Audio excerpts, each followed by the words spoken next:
নমস্কার। কালকে আমার একটা ভিডিওতে সকলে জানতে চেয়েছিলেন এই এখন যে চর্চিত বিষয় বা যেটার জন্য আমরা সবাই খুব অপেক্ষা করছি, কি করে পাবো, কি করে পাবো, কেমন করে পাবো, কোথায় গেলে পাবো, সেইটা মানে অন্নপূর্ণা যোজনা বা অন্নপূর্ণা ভাণ্ডারের ফর্ম। তো এই ফর্মটা আমি দেখিয়েছিলাম কি করে ফিল আপ করতে হবে। সেখানে কিছু মানুষ প্রশ্ন করেছিলেন যে এই ফর্মটা আপনি কোথা থেকে পাবেন। এই ফর্মটা অবশ্যই আপনি সরকারি ওয়েবসাইট থেকে পাবেন। নারী ও সমাজ কল্যাণ দপ্তরের যে ওয়েবসাইট আছে সেখানে গিয়ে আপনি সার্চ করলেই এই 12 পাতার ফর্মটা পেয়ে যাবেন। যারা এই ফর্মটা এখনও পাননি তারা অনলাইনে সার্চ করুন। আমি অবশ্যই অনলাইনের যে ওয়েবসাইটটা সেটা আমি আপনাদেরকে কমেন্টে দিয়ে দেবো, কমেন্টের লিঙ্কে দিয়ে দেবো। লিঙ্কটা আমি আপনাদের কমেন্টে জানিয়ে দেবো। এবার ব্যাপার হচ্ছে, অনেকেই বলেছেন যে ফর্মটা তো ফিল আপ করবো ভাবছি, আপনি যেভাবে বলেছেন সেভাবেই করব, কিন্তু সেটাও করতে অনেকের অসুবিধা হচ্ছে, অনেক প্রশ্ন আছে সেটা নিয়ে।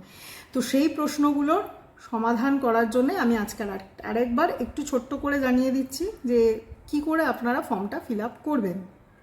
ফর্মটা ফিল আপ করা কোনোই ভয়ের নয়। ফর্মটা ফিল আপ করার আগে অবশ্যই আপনাদের কাছে কিছু কিছু ডকুমেন্টস নিয়ে বসতে হবে, যেমন voter card, Aadhaar card, PAN card, ration card, ব্যাংকের বই, এগুলো হাতের কাছে নিয়েই বসবেন। আর বাড়ির জমি দলিল যাদের আছে তারা নিয়ে বসবেন। ড্রাইভিং লাইসেন্স এগুলো বেশি প্রয়োজনীয় না, প্রথম যে 5টা বা 6টা আমি বললাম সেগুলো হাতের কাছে নিয়ে এবং কালো বা নীল পেন দিয়ে, পারলে নীল পেন দিয়েই ফর্মটা ফিল আপ করবেন এবং ফর্মে কাটাকুটি করার একদম চেষ্টা করবেন না। ফর্মটা ভালোভাবেই ফিল আপ করবেন। হ্যাঁ, এবার হচ্ছে ফর্মটা আপনি বাংলায় আছে বা বাংলার ফর্মটা আপনি বাংলাতেই ফিল আপ করবেন, কিন্তু কখনোই আধার নম্বর বা আপনার জন্ম তারিখটা আপনি বাংলায় লিখবেন না, সেটার জন্য অবশ্যই ইংরেজিতে লিখবেন। তো আমি এবার ফর্মটা আরেকটু একটু ছোট করে বলে দিই যাতে আপনাদের বুঝতে সুবিধা হয়। আমি আজকে ফর্মটা দেখিয়েই আপনাদেরকে বলছি যে করতে হবে। এই যে এটা হচ্ছে অন্নপূর্ণা যোজনার ফর্ম। এটা হচ্ছে প্রথম পাতাটা। প্রথমেই আছে হচ্ছে বিভাগ বা ক্ষেত্র ক। ফর্মটা কিন্তু ক, খ, গ, ঘ এইভাবেই তৈরি হয়েছে, তাই 1, 2, 3, 4 করে নয়। প্রথম হচ্ছে পারিবারিক পরিচয়। সেই পারিবারিক পরিচয়ের প্রথমে পারিবারিক পরিচয়ের একে কি আছে? পরিবারের প্রধানের নাম। পরিবারের প্রধান বা এইচওএফ দেখে ভয় পাবেন না, এটা হচ্ছে হেড অফ দ্য ফ্যামিলি। পরিবারের প্রধানের নাম। এখানে পরিবারের প্রধান বলতে কাকে বোঝানো হয়েছে? জয়েন্ট ফ্যামিলিতে থাকলেও সকলের নাম দিতে হবে না। এখানে পরিবারের প্রধান মানে হচ্ছে আপনি অন্নপূর্ণা যোজনা নেবেন, তো আপনার স্বামী সে হচ্ছে পরিবারের প্রধান। তাই আপনার বাড়িতে আপনি, আপনার স্বামী আর আপনার ছেলে মেয়ে থাকলে এখানে পরিবারের প্রধান হচ্ছে আপনার স্বামী। স্বামীর নাম লিখলেন, তার জন্ম তারিখ লিখলেন, পরিবারের প্রধানের লিঙ্গ লিখলেন, তারপরে তার আধার নম্বর দিলেন, তারপরে রেশন কার্ডের নম্বর দিলেন, পরিবারের সদস্য সংখ্যা। এই সদস্য সংখ্যাটা কিন্তু খুব জরুরি। সদস্য সংখ্যা মানে হচ্ছে আপনি, আপনার স্বামী এবং আপনার ছেলে মেয়ে যে কজন আছেন সেই কজন। ঠিক আছে, তারপরে হচ্ছে আপনাদের ঠিকানাটা দেবেন, আপনাদের যোগাযোগ নম্বর দেবেন।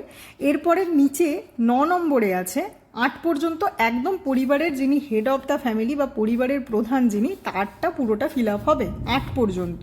কিন্তু 9 থেকে 9 এই যে 9 নম্বর যেটা দেখতে পাচ্ছেন সেখানে পরিবারের প্রধানের পরে যারা, মানে পরিবারের প্রধানের পরে আপনি, আপনার স্বামী পরিবারের প্রধান, তারপরে সদস্য নম্বর 1 হবে হচ্ছে আপনার নাম, জন্ম তারিখ, লিঙ্গ, পরিবারের প্রধানের সঙ্গে আপনার সম্পর্ক এবং আধার নম্বর। পরিবারের সদস্য 2, 3, 4, 5 পর্যন্ত দেওয়া আছে। তো এই 2, 3, 4, 5 হচ্ছে আপনাদের ছেলে মেয়েদের নাম এবং তাদের জন্ম তারিখ। এইভাবে ফিল আপ করবেন। 9 নম্বর কিন্তু প্রথম শুরুই হবে হচ্ছে আপনাকে দিয়ে, মানে যিনি অন্নপূর্ণা যোজনা ভাণ্ডার পাবেন তার নাম দিয়েই শুরু হবে হচ্ছে এই 9 নম্বরের প্রথম সদস্য 1। ঠিক আছে, তারপরে চলে যাচ্ছি আমরা 10 নম্বরে। 10 নম্বরে কি আছে? Head of the family, bank account number, IFSC. HOF মানে কিন্তু পারিবারিক প্রধান, তাই পরিবারের প্রধানের নামই এই প্রথম যেটা দেওয়া আছে, এটা হচ্ছে আপনার স্বামীর ব্যাংক অ্যাকাউন্ট নম্বর এবং ব্যাংকের নাম এবং আইএফএসসি। সেটা আপনারা ব্যাংকের বই দেখলেই পেয়ে যাবেন। সদস্য 1 আপনার, সদস্য 2, 3, 4, 5, এখানেও 5 পর্যন্ত দেওয়া আছে। তাই ওপরে যেখানে যেরকম করে এই প্রথম থেকে 1, 2, 3, 4, 5 যেরকম করে ফিল আপ করেছেন, ঠিক এখানে এই ব্যাংকের নম্বরগুলোও কিন্তু সেরকম করেই দেবেন। তাহলেই বুঝতে এবং আপনার পেতে সুবিধা হবে। তাই যেরকমভাবে পরিবারের প্রধানের পরে 1 2 3 4 5 করে সদস্য সংখ্যা দিয়েছেন, সেরকম করেই 1 2 3 4 করে ব্যাঙ্ক অ্যাকাউন্ট এবং ব্যাংকের নামগুলো দেবেন। এটা 10 নম্বর ফর্মটা হয়ে গেল। 11 নম্বরে আছে কি, সকলের এপিক নম্বর। এপিক মানেই হচ্ছে ভোটার কার্ড। তাই ভোটার কার্ডের নম্বরও ওই একইভাবে প্রথমে প্রধানের বা পরিবারের প্রধানের, তারপরে 1 2 3 4 5 করে দিয়ে দেবেন। 12 নম্বরে হচ্ছে আপনারা কি তপশিলি জাতি, অসংরক্ষিত, আর্থিকভাবে দুর্বল যেটা হবেন তার সামনে একটা করে টিক দেবেন। আপনি আপনার পরিবার পুরোটাই যেটা, সেটাতে একটা টিক দেবেন, ব্যাস, আর কিছুই নয়। তারপরে হচ্ছে 12, তারপর হচ্ছে খ। এতক্ষণ কিন্তু কই চললো, কয়ের মধ্যেই 12টা ভাগ আছে। এরপরে হচ্ছে খ। খ বিভাগে কি আছে, আপনার ডিজিটাল রেশন কার্ড না আপনার ডিজিটাল রেশন কার্ড নয়, যেটা হবে সেখানে টিক দেবেন। হ্যাঁ হলে হ্যাঁ, না হলে না। যদি হ্যাঁ হয় তাহলে আপনার কার্ডের কোনটা ধরন সেইটার সামনে টিক দেবেন। আর পারিবারিক রেশন কার্ডের মাসিক রেশন তুলছেন কিনা, এই 3 নম্বরে লেখা আছে আপনি রেশন তুলছেন কিনা, হ্যাঁ বা নাতে টিক দেবেন। এরপরে হচ্ছে গতে আছে সম্পদ, আপনার বাড়িতে 3 বা তার বেশি পাকা ঘর আছে কিনা, হ্যাঁ হলে হ্যাঁতে টিক দেবেন, না হলে নাতে টিক দেবেন। আর পারিবারিক জমির মালিকানা, জমির মালিকানা কিন্তু এখানে প্রধানের বলা হয়েছে, আপনার নয়। মানে যে অন্নপূর্ণা যোজনা ভাণ্ডার পাচ্ছেন তার কথাই জানতে চাওয়া হয়েছে এমন কিন্তু নয়, পরিবারের প্রধানের জমির মালিকানা জানতে চাওয়া হয়েছে। হ্যাঁ হলে হ্যাঁ দেবেন, না হলে না দেবেন। এবার জমির মালিকানা যখন আপনি দিলেন, যদি ধরুন কারুর ক্ষেত্রে জমির মালিকানা হ্যাঁ হলো, তাহলে আপনাদের সকলের মানে পরিবারের সকলের মিলিয়ে কতখানি জমি আছে সেটাই লিখতে হবে। সেটা আপনারা আপনাদের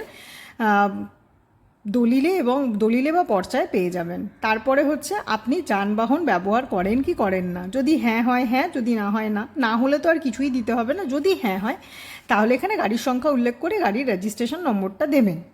এবার হচ্ছে পারিবারিক সদস্যদের স্বাস্থ্য বিমা।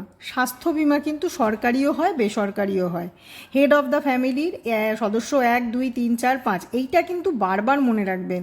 সদস্য 1 2 3 4 5 প্রথম পাতায় যেমন করে ফিল আপ করেছেন ঠিক সেরকমভাবেই যেন এখানেও ফিল আপ হয়। অন্যরকম মানে যে 1-এ ছিল তার কোনো ক্ষেত্রে 2-এ বসিয়ে দিলেন, তার 3-এ বসিয়ে দিলেন, তাহলে কিন্তু আধারের সঙ্গে লিঙ্ক হবে না, তাহলে কিন্তু আপনার ফর্মটা বাতিল হয়ে যেতে পারে।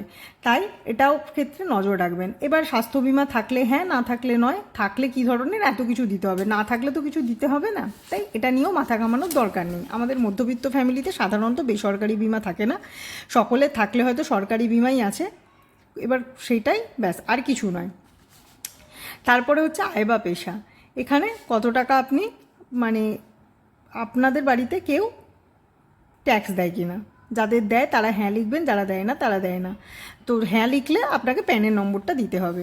এই পর্যন্তই মূলত বেশিরভাগটা ফিল আপ করতে হবে। এরপরে আসছি ঘয়ের 3 নম্বরে আছে কর্মসংস্থানের ধরন। আপনার বাড়িতে কে কীরকম কাজ করে, আপনার পরিবারের প্রধান যিনি তিনি সরকারি, বেসরকারি, আংশিক কর্মরত, অসংগঠিত, পরিযায়ী শ্রমিক, বেকার, অন্যান্য, যেটা হবে সেটাতে টিক দেবেন। এবং এই করে সদস্য 1 2 3 4-এও তাই করবেন। তারপরে চলে আসছে পরিবারের শিক্ষাগত যোগ্যতা। পরিবারের শিক্ষাগত যোগ্যতাও যে যেটা সেটাই দেবেন। শিক্ষাগত যোগ্যতা মানে কিন্তু হচ্ছে আপনি লিখতে পড়তে পারলেই আপনি শিক্ষিত। এখানে মাধ্যমিক পাস বা উচ্চ মাধ্যমিক পাস বা খুব বড় কোনো পদে মানে সার্টিফিকেট থাকতে হবে এরকম কিন্তু ব্যাপারটা নয়। আপনি লিখতে পড়তে জানলেই আপনি শিক্ষিত। তাই আপনি শিক্ষিততে টিক দেবেন, লিখতে এবং পড়তে জানলেই হবে। এবং কতদূর শিক্ষাগত যোগ্যতা, আপনি যদি ক্লাস 2 পর্যন্ত পড়ে থাকেন তাহলে 2 লিখবেন, যিনি 5 পর্যন্ত পড়েছেন 5 লিখবেন, যিনি আরও অনেক বেশি পড়েছেন, গ্র্যাজুয়েশন করেছেন, তারা সেই অনুযায়ী লিখবেন। এই হচ্ছে পরিবারের শিক্ষিত প্রাপ্তবয়স্ক সদস্যদের সংখ্যা এবং পরিবারের অশিক্ষিত প্রাপ্তবয়স্কদের সংখ্যাটা এখানে দিতে হবে। সংখ্যা কিছু দিতে হবে না, এখানে টিক দিলেই হয়ে যাবে। তারপরে হচ্ছে এর পরের থেকে কিন্তু আর কোনোটাই আমাদের কারোরই খুব একটা কাজে লাগার নয়। কারণ হচ্ছে এখানে যারা মন্ত্রী তাদের জন্য দেয়া হয়েছে, আমরা এগুলোর কোনোটাই আমাদের ফিল আপ করার দরকার নেই। কিষাণ ক্রেডিট কার্ড যারা কৃষক তাদের ক্ষেত্রে দেয়া আছে, যাদের যেটা আছে। মেন এই পর্যন্ত কিন্তু সবাইকেই ফিল আপ করতে হবে। এই হচ্ছে ঘয়ের 4 পর্যন্ত সকলকেই ফিল আপ করতে হবে। মূলত আমাদেরকে ফিল আপ করতে হচ্ছে প্রথম পাতাটা যেমনভাবে ফিল আপ করবেন বাকিগুলোও ঠিক সেইভাবে করবেন। 1 2 3 পাতা লিখতে হচ্ছে, বিশেষত 3 পাতা, বাকি তো সবটাই হচ্ছে টিক দেয়া কাজ। তাই 3 পাতা ফর্ম ফিল আপ করুন আর অন্নপূর্ণা যোজনার সুবিধা নিন। আর একটা কথা বলি, ফর্মে কোথাওই একদম কাটাকাটি করবেন না, ভীষণ ভালোভাবে ফিল আপ করুন। আর কোনো অসুবিধা হলে আমাদেরকে জানান, আমি অবশ্যই আপনাদেরকে সাহায্য করব, কারণ ফর্ম আমার কাছেই আছে। তো সংখ্যাগুলো কিন্তু ইংরাজিতেই লিখবেন, নীল পেন দিয়ে লিখবেন আর বড় বড় করে লিখবেন দরকার হলে। টাটা।